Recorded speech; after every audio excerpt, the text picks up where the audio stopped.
Hi, this is Dr. D. Yvonne Young. The fact that you're listening to me, the fact that you're watching this is proof that when you cried out to God, He heard you. Because if He'll use somebody like me to talk to you, there's no story you're going to tell me I haven't lived.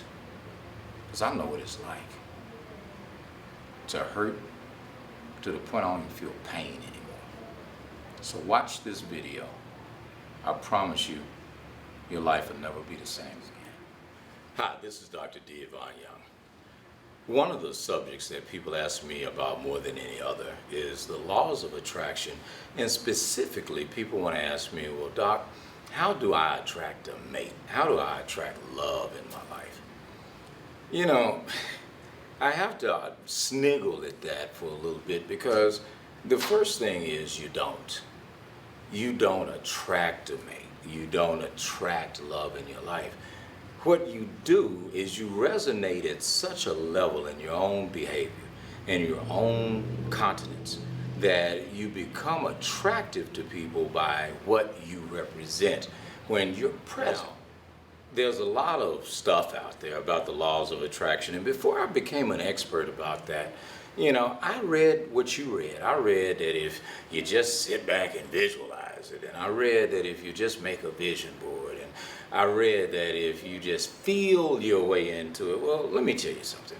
You're confusing content with context. See, the content is the facts, but the greater truth is what you need to have resonate, and especially in this area. So what's some first steps? You say, well, Doc, okay, you're confusing, you're saying something that almost contradicts each other, but it doesn't. Here's step one. Love is a condition. It is not a feeling. It is a condition, and here's proof.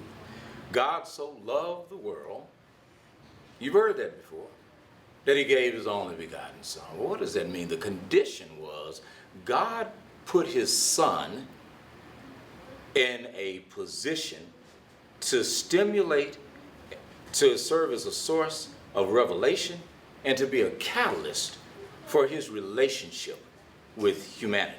And the same is true for you.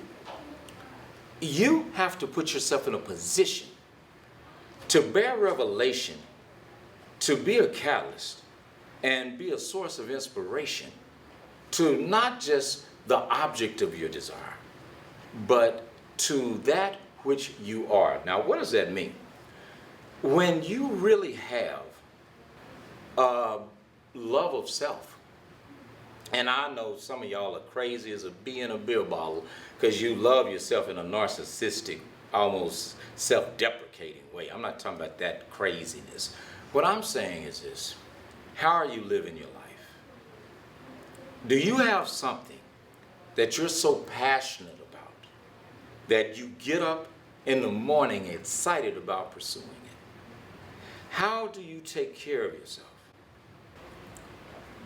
Change doesn't come until you get fed up enough with your current condition.